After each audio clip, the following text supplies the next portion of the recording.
Bonjour, je suis Jean-Baptiste Mvondo, serviteur de Jésus-Christ.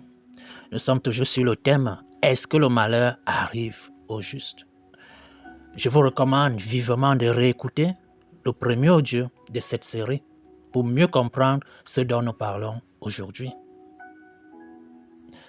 J'aimerais tout d'abord encourager toute personne qui se trouve actuellement dans le malheur.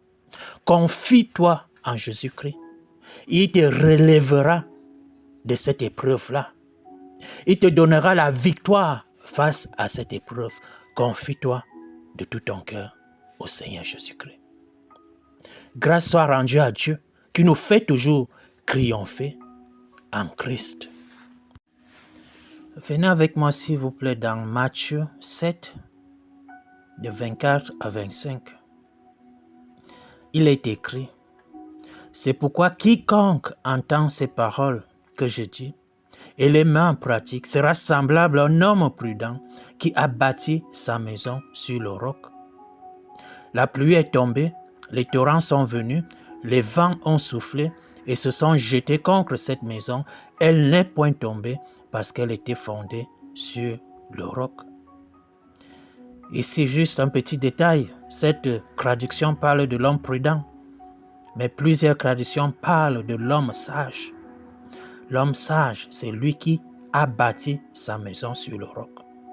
Celui-là qui applique la parole de Dieu, c'est lui qui est appelé sage. À travers ces deux versets, le Seigneur Jésus-Christ nous avise. Il nous avise qu'il y aura des torrents, qu'il y aura de fortes pluies qui s'abattront contre notre maison. Et il nous dit que seule la maison qui sera fondée sur le roc ne tombera pas. Seule la maison qui sera fondée sur le roc ne tombera pas. Jésus-Christ ne nous a jamais dit que puisque nous sommes devenus ses disciples, maintenant nous n'aurons plus d'épreuves. Au contraire, il nous a avisé à travers ces versets que nous venons de lire. Il nous a aussi avisé en disant, dans Jean 16, 33, « Je vous ai dit ces choses afin que vous ayez de la paix. Afin que vous ayez la paix en moi, vous aurez des tribulations dans le monde, mais prenez courage, j'ai vaincu le monde. Vous aurez des tribulations dans le monde, mais prenez courage, j'ai vaincu le monde. » Le premier audio de notre série contient uniquement des versets tirés de l'Ancien Testament. Aujourd'hui, comme vous pouvez le voir, nous lisons uniquement dans le Nouveau Testament. Pourquoi lisons-nous dans le Nouveau Testament? Parce que tout d'abord, c'est notre alliance, le Nouveau Testament.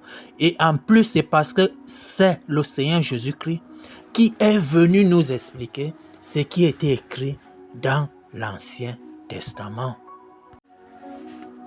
Dans Jean 11, verset 25, il est écrit, Jean 11, verset 25, Jésus lui dit, « Je suis la résurrection et la vie. Celui qui croit en moi vivra quand même il serait mort. »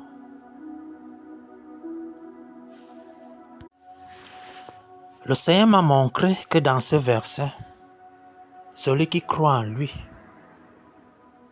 tel que c'est écrit, celui qui croit en moi, c'est justement celui qu'il appelle le juste dans ce verset. Le juste dans ce verset, c'est celui qui croit en Jésus.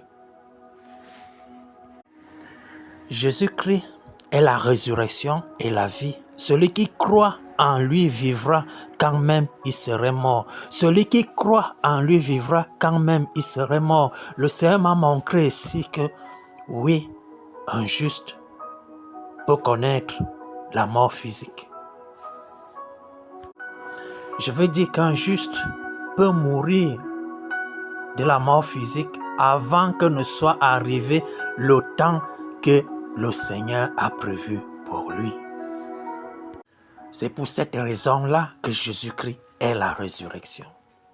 Et il nous a donné l'autorité sur terre de ressusciter les morts. Il a dit, voici, je vous ai donné le pouvoir de marcher sur les serpents et les scorpions et sur toute la puissance de l'ennemi. Rien ne peut vous nuire. Rien ne peut nous nuire si nous marchons dans l'autorité que le Seigneur Jésus-Christ nous a donnée. Le malheur est uniquement malheur quand nous le prenons en tant que malheur. Je prie pour que le Seigneur vous explique de quoi est-ce que ce que je suis en train de dire maintenant. Le malheur est malheur puisque nous le prenons comme malheur. Nous voyons tous cette histoire. Nous la connaissons tous, je pense, cette histoire qui se trouve dans Jean 11. L'histoire de la résurrection de Lazare. La résurrection de Lazare. D'abord, a commencé par sa maladie. Sa maladie était un malheur pour Marthe, pour Marie, ses sœurs. Mais sa maladie n'a jamais été un malheur pour Jésus-Christ. Le décès de Lazare était un malheur pour Marthe, pour Marie. Mais ce décès n'a jamais été un malheur pour Jésus-Christ. Nous allons nous arrêter ici. La suite très prochainement avec l'audio numéro 3 sur le même thème. Est-ce que le malheur arrive au juste?